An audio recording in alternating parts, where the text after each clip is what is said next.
discussing earlier about tank farms being located in a residential area. Okay. And some of us had talked about the issue of the greater good. In your view, what's the best approach to ensure the safety of this community, even in the midst of these tank farms? Okay, I would want to start with the government. According to Section 14, subsection 2B of the 1999 Constitution of the Federal Republic of Nigeria as amended, it says, and I quote, "Welfare and security is the primary purpose of government." Do we feel that welfare? Do we feel that security? Maybe, maybe not. I don't feel it. Then let's go to 138. 138 states that, and I quote, "The president shall not hold any executive position during his tenure." Who is the Minister for Petroleum?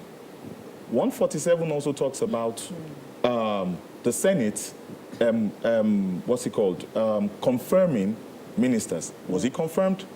Now, I want to talk about a poet, World War II.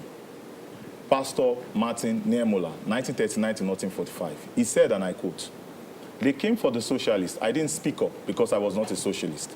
They came for the trade unionists. I didn't speak up because I wasn't a trade unionist. They came for the Jews. I didn't speak up because I wasn't a Jew. Now they came for me, there was no one left." Yes. Now, camera, I am speaking to the Lekki and the Victoria Island residents.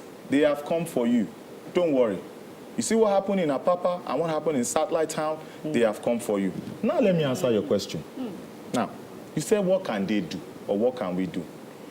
Honestly, I don't see anything that can be done except the long-term goal or the long-term aim is for those tank farms to be relocated. Now, let's talk about how did they get their permits? What are the requirements involved in getting your permits? Through the DPR, Department of Petroleum Resources, under the Nigerian National Petroleum Corporation. Fine. You need to do what's called the EIA, the Environmental Impact Assessment, and you need to do what's called the SHE. That is the Safety, Health, and Environment Assessment, which I call the PHA. Were these EIAs done? Maybe, maybe not. We have on record on national TV where they said just a few of them did the EIA. And from very reliable sources, they said it was shabbishly done.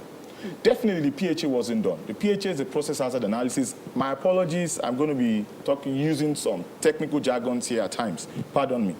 Now, this is to prevent tank fires, tank explosion, or unwanted releases of toxic materials to the environment. Now, the environment. Let's talk about when these materials come in. Because that pathway, according to NIMASA, it's not, has not been approved to have those huge vessels coming around that area. Okay. So now when you bring in this petroleum product, because in Lagos, in Nigeria, that tank farm that you see there constitutes about 30% of all of the petroleum product that's being used in Nigeria. So let me give you this little bit of analysis. So when the current president came in, it was about 75–80% million liters of petroleum that was being, gasoline that was being used. Then, okay, they closed the borders. They said they were not going to do subsidy. It dropped to 40 to 45 million. Now, 30%. So at every point in time, you have at least 15 million liters of gasoline in a residential area. Do they want to kill us? Now, when the material comes in, only God knows how these materials are being transferred into tank farms. And then you have this material that goes into the soil, it goes into the waterbed, the aquifer. That is what you... Ayodeji, let me pause you for a second. Okay. And I'd like the ladies to jump in for a second too. But listen, I was saying earlier about the greater good. Okay. Because this is a product that every single one of us use in our homes. Okay. Now, you're saying that it's coming to Lekki. Now, where we have the Dangote refinery, for example, now, okay, currently is not within the residential. Okay. But what we found with the satellite town is that well, satellite town was there before the tank farms. Absolutely. In this situation right now, they found a deserted area to give to the Dangote refinery. But there's a possibility that developments will catch up with that area at some point. So the question, therefore, is what should government put in place to ensure residential areas or development doesn't get to where the Dangote refinery is? That's one. Two, the fact that Satellite town and the tank farms are together. What can be done? Can we evacuate the entire satellite town? Okay. Is that possible because of the greater good we're talking about? And I'm playing the devil's advocate here so that we are all talking from the policy angle and the people angle. Okay, thank you very much for those beautiful questions. Now, as regards the refinery in Lekki, now, I do not know if the blast radius analysis was done. I do not know if that was done, but I can speak for Satellite Town, for example.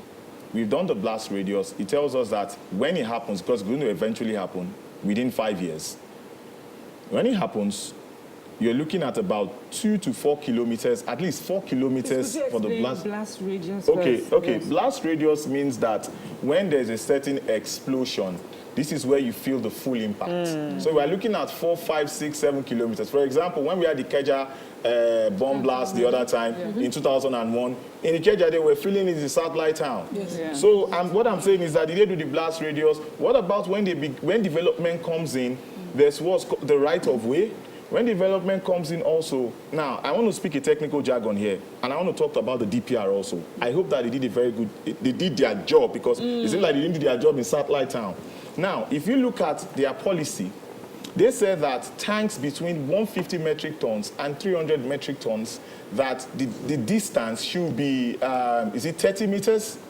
But the tanks that are in Satellite Town, for example, are between 7,000 to 12,000 tons, metric tons. So that is times 40.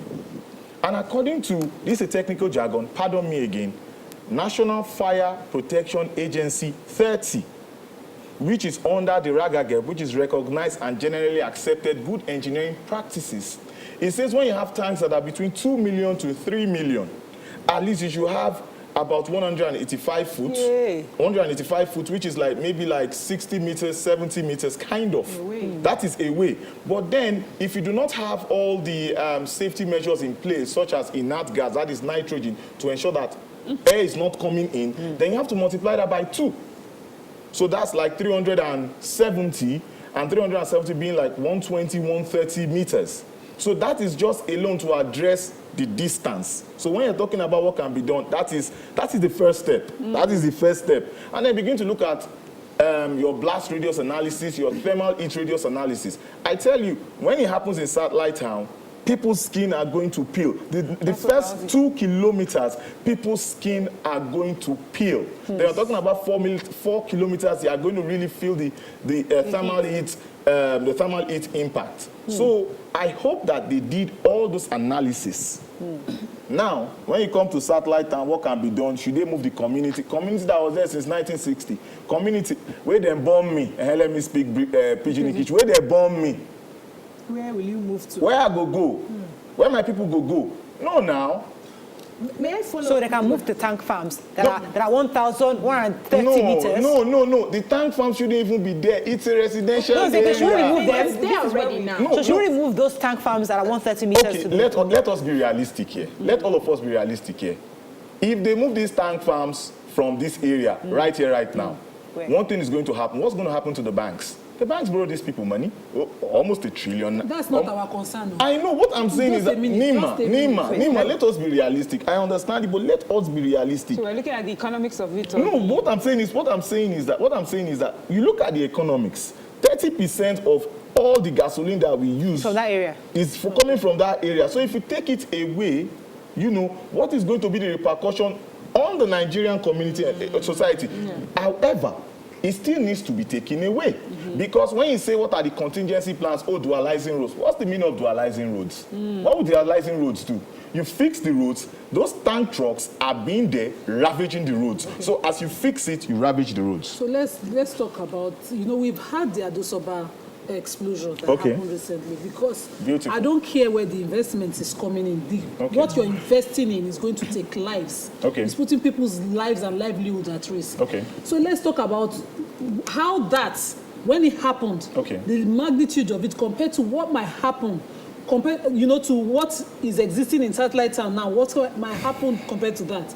And with the fires that keep happening, how frequent, as an expert, as a safety expert, would you advise that, based on the number of fires and the one that happened on Christmas Day that we see, what would you advise should be done immediately to save lives? Should we have them, or is there a way to manage them there? All right. Thank you very much for those questions. The first question that you talked about was the Adosoba incident. For people that do not know what happened in Adosoba, it was called, I think it was in early March, it's called the vapor cloud explosion. That's what happened there. I can explain that in further details, but maybe that's another talk for another day. Now, what happened in Adosoba is going to be child's play compared to what's going to happen at that tank farm. And looking at it from that angle or from that perspective, we are sitting on a ticking time bomb in that area. For example, where people are aware, like you pointed out, where people are aware that there was a fire incident that happened in Satellite Town on Christmas Day at 3 a.m. where properties of over 30 million naira were damaged. Do people know about that? And you see, all these fire, tank explosions, all these things, they are fine. They are very important. However, the environment and health impact is the most important one. It is the killer. Nigeria already ranks 198 out of 202 in life expectancy, which is 54 years and 3 months. In Nigeria alone, our unemployment is about 40%. That is between 15 and 65 years, and over 50% of unemployed or underemployed. Look at our inflation rate year on year from 2015 to 2020. It is double figures, over 50%. There's a point I'm trying to make here. 7 out of 10 Nigerians are poor. 5 out of 10 Nigerians are extremely poor. Now, you now bring tank farms and tank trucks and all that into residential areas, and you know what happens? They've killed all the micro, small, and medium enterprises in the country. Not in the country, sorry. In the community. It's all killed in all those areas. We have very little time. Let me ask you, because I want you in plain words, in plain terms, to explain to us some of the adverse effects of the health hazards of the residents in that area. Maybe if we have an understanding of what these people are going through, it will help us take up this fight better. Okay. Now, I'm going to talk about different things here. Now, when a tank truck goes past you, do you know what's inside? You don't know. No. You don't know. But per standard, they should have a sticker, a safety sticker that says, hey, it is flammable, it is irritable, it is corrosive, it is cancerous. You don't have it. No, we don't. Now, that is another talk for another day. Now, you made mention of what are the kind of like chemicals and all that stuff. Now, I'm going to break your heart here and break the hearts of Nigerians here. Nigeria imports the dirtiest petroleum products in the world. We import it here. You have an EU limit for sulfur, an EU limit for pollutants and all that. Nigeria is like 200 and something for diesel, and you have like 50 something for gasoline, more than the EU limit. These things come from the Netherlands, they come from Spain, they come from Belgium and all that. Now, the health thing here, watch it, very, very interesting. Gasoline itself has benzene in it. And then you also has H2, it also has high sulfur content, the one that comes into Nigeria. So when you put it in your generator, you know, that's one of the issues that we have that causes pollution in the country. You put in your generator and all that, it burns. It burns what's called H2S. You get H2S. And this H2S is very, very, very deadly. There's something called, another technical jargon here, IDLH, immediately dangerous to life and health. The limit is 100 ppm, parts per million, which means that 100 out of a million parts is going to kill that human being. So that's what we're talking about. Benzene in itself is a blend that goes into gasoline, and it's also a solvent. I don't know if they store benzene in there, but we need solvents in Nigeria for our manufacturing industry. What does it do to the people that inhale it? It is carcinogenous, it is cancerous, it is a slow killer, it is a slow death. Now, people are in their homes, they'll say, oh, it was the fumes of the generators that killed these people.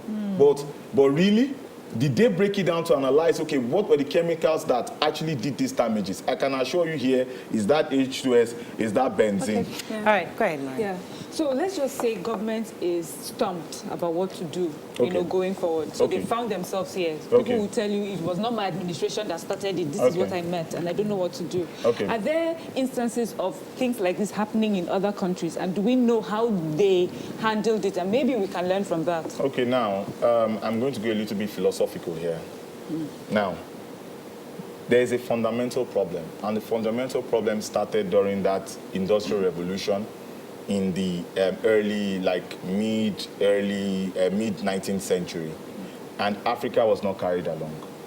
So all of these incidents are things that have already been seen by the Western world, and they've already fixed it. And then now it's not trickling down to Nigeria. I'll give you a typical example. I'm going to talk about Lord Lugard here. Now, we founded oil actually in 1906 and not 1956 in Olebiri. And when that happened, we were getting about 4,000 barrels of crude oil per day.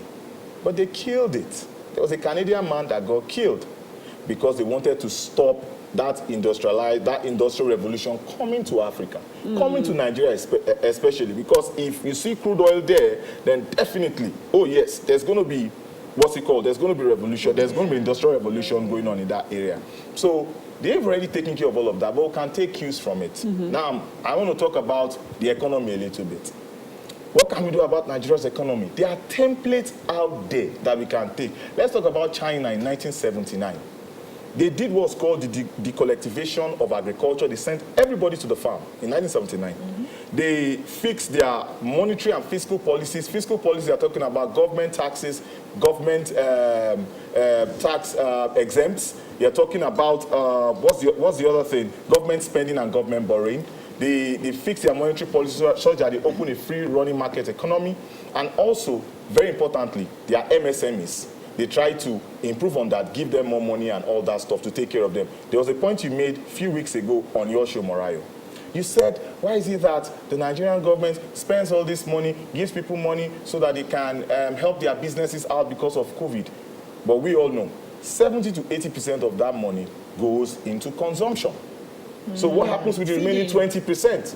So that's why I say I'm going to go a little bit philosophical. There are templates out there. What can we do? Let us abide by the international standards. If you are watching me DPR, we speak the same language. If you are watching me NNPC, we speak the same language. And I want to thank you guys so much because lately they've been fixing their policies.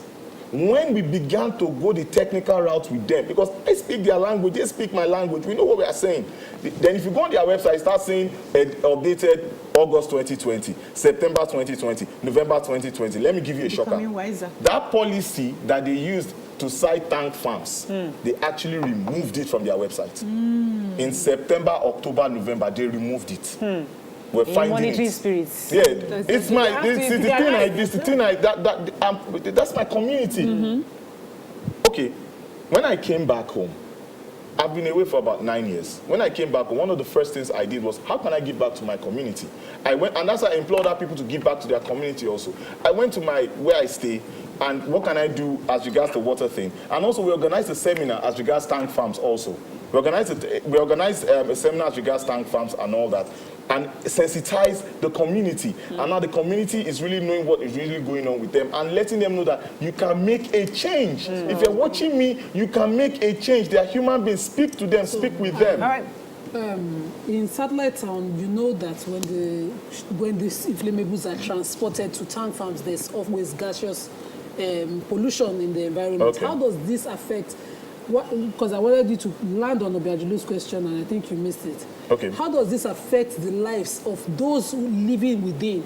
Is it possible that the gases end where the transmission happens, or it expands into the community? Even those living within inhale, whatever you inhale, how dangerous is it to our lives? And what alternatives should government have to this? Okay, now Nigerian air. We're talking about the air pollution here now, right?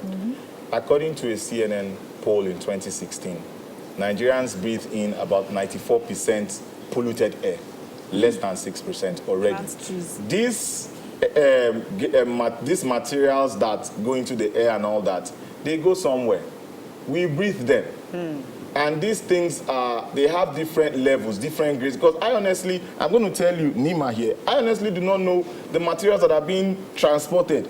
I know, okay, gasoline, diesel, ATK, DPK, whatever it is. I don't know, honestly. So I don't know how dangerous I can say, okay, yes, these are the dangers that it causes. However, we know these things damage internal organs. We know they are not going anywhere. And we know that it's killing our people. Because if you look at the mortality rate in that area, it's going up.